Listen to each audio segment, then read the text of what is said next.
Are you sure you want to live in Kyoto?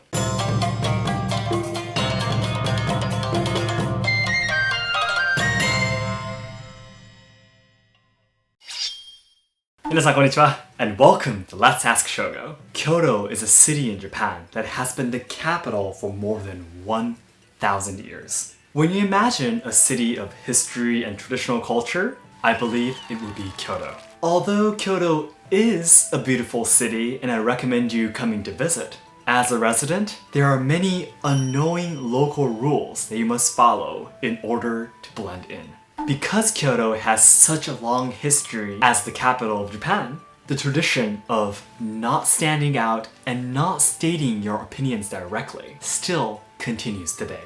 There may be a few rules that'll make you think, wow, that is just too much. So today, as a man born in Kyoto and a current business owner in Kyoto, I will introduce 5 annoying local rules of Kyoto. The rules I introduce will get more and more overwhelming towards the end. This video is especially recommended to those who are willing to study or work in Japan. ほな、本日も参りましょう。But before I start, I want to explain that not all the people of Kyoto are like what I'm going to be introducing today. There are many people living in Kyoto who grew up in different prefectures, and locals who grew up in Kyoto but also hate these rules too. So I just want to say, please don't be afraid to interfere with the people in Kyoto.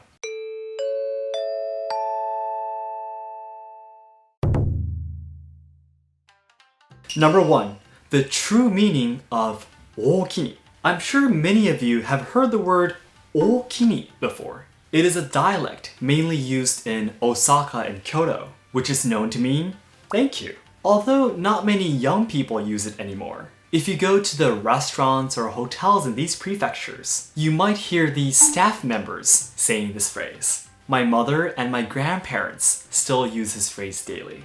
I remember when I was working in the tourism industry, there were a lot of foreign travelers who knew this word and tried using it when it was time to say goodbye. But when locals in Kyoto use or hear this phrase ōkini, you need to be careful. Because while the meaning is thank you, in Kyoto it can also mean the opposite. No thank you. 明日一緒にお茶でもしませんか? ōkini. If you thought that this person meant thank you for inviting me as ōkini, you'll be waiting outside the cafe all day long by yourself. In Kyoto, it is thought to be rude to directly say no thank you or I don't want that. That's why they say thank you as no thank you. You have to pay attention to their facial expressions and the tone of their voices to find out which ōkini they are saying. Number 2, turn down offers at least twice. For example, if you went to someone's house to say hi, and they invited you into their home. どうぞ、上がっててください. What would your answer be? If you say, that's kind of you, thank you, and step inside immediately, you're going to have some people complaining about you behind your back. Then what should you do? If someone invites you or offers you something, be sure to refuse at least twice. So the right answer to the question was, どうぞ、上がってってください. いえいえ、申し訳ないので、そうおっしゃらずに、どうぞ。いえいえ、この後少し用事もございますので。そうですか。それなら仕方ないですね。If after you turn the offer down 2 times, and the person still insists, that's when you can finally accept the offer. Still rejecting the invitation after a 3rd offer would also be considered rude. The people of Kyoto will most likely invite you into their homes, or offer you gifts in a fixed manner. Just remember that they don't mean it when they say it, and please don't take it seriously. Number 3, read the hidden meanings of the words. From the last thing I've introduced, you've probably understood that the people of Kyoto never mean what they really say. You need to have the skills to read the hidden meaning of the words they say in order to properly communicate. Let me give you a quick quiz of the Kyoto language. I will say a phrase, so please try to guess what it actually means. That's a nice watch you have. If you smile and say, isn't it? It's pretty expensive, and start talking, you're probably going to make them roll their eyes. Because this phrase means, it's about time you stop talking, or it's about time you leave. By making you look at your watch, they want you to see how much time you have been using up. Then next, you're very good at playing the piano. If you feel proud and say, would you like to hear another song? And start playing, you might make the person go unconscious. The intention of this phrase is, the sound of your piano is loud, and they want you to stay a little quieter. So just like these examples, please keep in mind that you should never take the words directly. Number 4. Rules at an expensive restaurant. In the center city of Kyoto, like the Gion district, there are many fancy, expensive restaurants with a long history. But there are local rules eating at these restaurants too. 1. You should not leave the restaurant if there aren't many customers inside. 2. You should leave as soon as possible if the restaurant is crowded.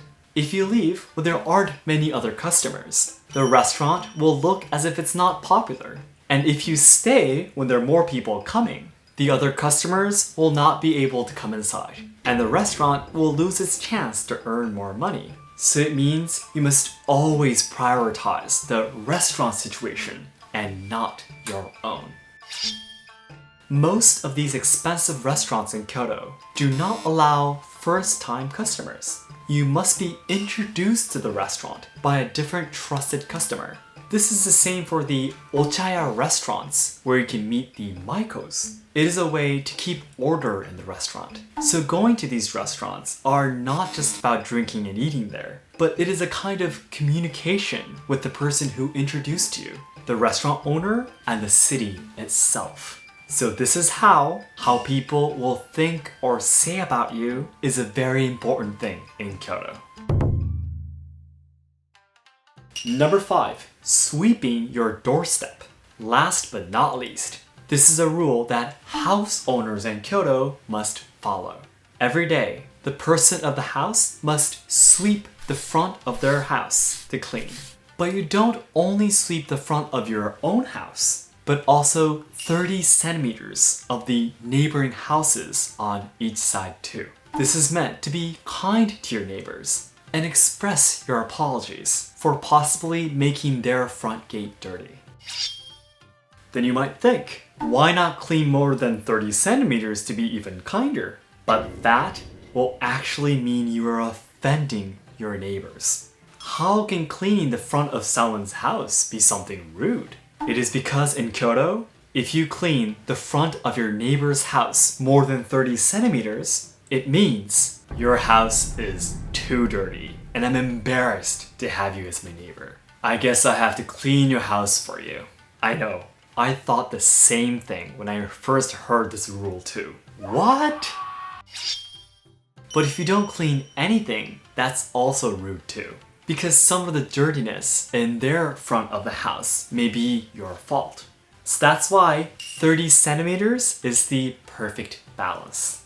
I actually used to do this every morning when I used to work at Shishin Samurai Restaurant and Kyoto's Samurai Experience. It was one of the first things that my boss taught me as something very important. To manage a decent relationship with the community you live in. Then lastly, today's conclusion. I introduced 5 annoying local rules in Kyoto. Kyoto has a history of over 1,000 years as the capital, so the traditions of not standing out and blending into society still lives on today. Number 1. The true meaning of ōkini. ōkini is a dialect mainly used in Osaka and Kyoto, and it usually means thank you. But in Kyoto, it can mean the opposite. Please be careful when you invite or offer something to someone, and they say ōkini. Number 2. Turn down offers at least twice. When someone invites you to or offers you something, be sure to refuse at least twice. because people in Kyoto will say these things as just a greeting and they are not serious. Number 3, read the hidden meaning of the words. By many chances, the things that the people of Kyoto say do not mean what they say.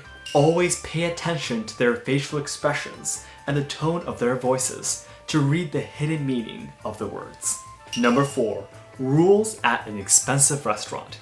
When you visit a fancy restaurant in Kyoto, you should not leave until the restaurant has a decent number of people, and you should leave if the restaurant gets full of people.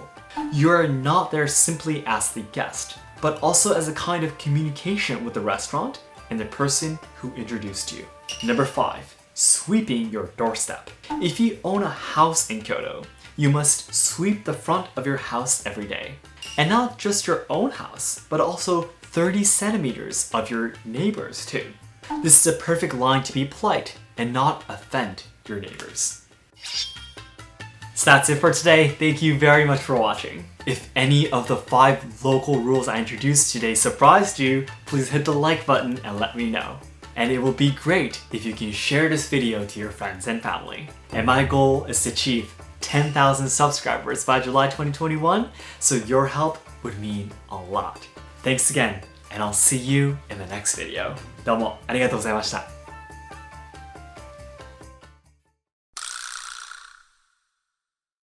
Everyone, once again, thank you very much for watching this video and welcome to the Omake talk.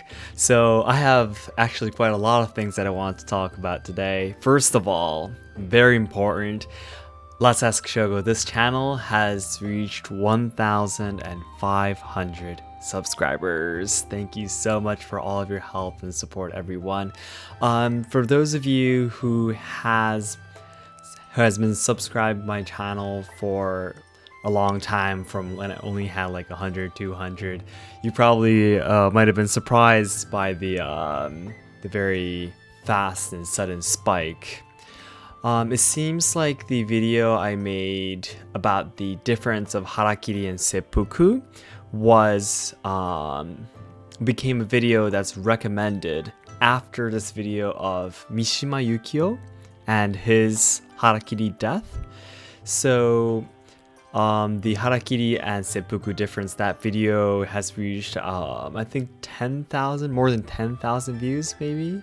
So that video helped us to reach more viewers, and I'm very thankful that the people who saw my video thought it was interesting and subscribed. So I will continue doing my best to make high quality content. Yes.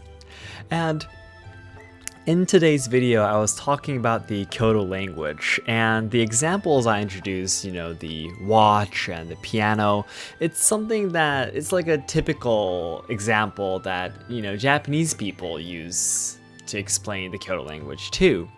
And it's kind of, no one actually says it anymore, because it's so popular and it's well known. The people of Kyoto don't actually say that anymore, kind of, if you know what I mean.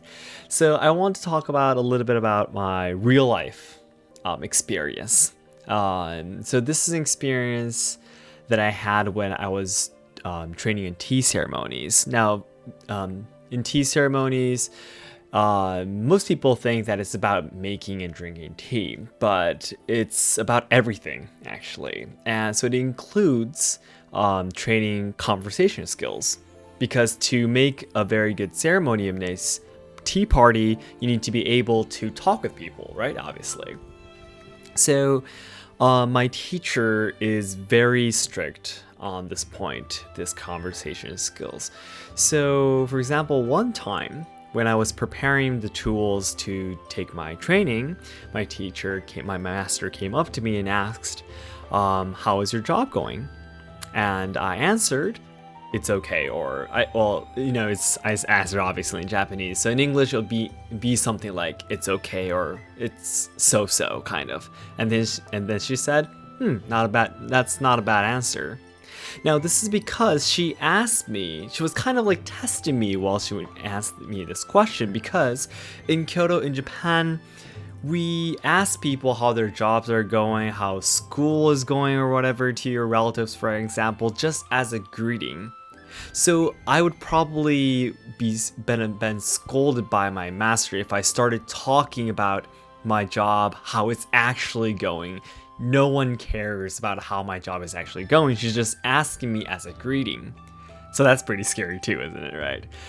Another part, now this one, another example, a completely different day, my master, this time I made a mistake, I failed. She asked me, she was talking to me during training, the cherry blossoms are very beautiful, aren't they? And I answered, yes, there are. You know, there's a cherry blossom where I work, and the tree there started to bloom recently. And then she stopped me and said, no, that's wrong. Let's try this again. Now, can you guess why it's wrong? It's because I started to talk about my own experience and my own thing, you know.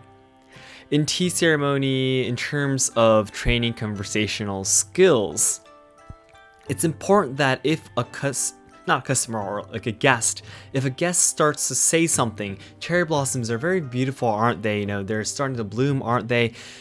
They are not wanting to know what you're going to say. They want to say something, and that's just the beginning of a conversation. So you need to try to lead that to what that guest wants to talk about, if that makes sense. So that's the reason why my master was very angry about that, and I had to be asked the same question.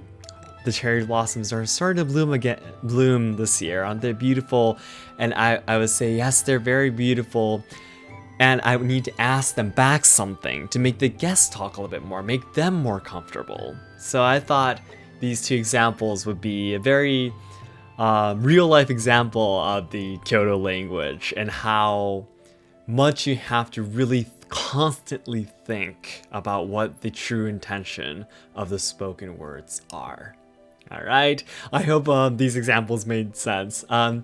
Please give me any comments or any requests for more examples or stuff like about tea ceremonies too. All right, everyone. Once again, thank you so much for watching, and I'll love to see you in my next video. Goodbye.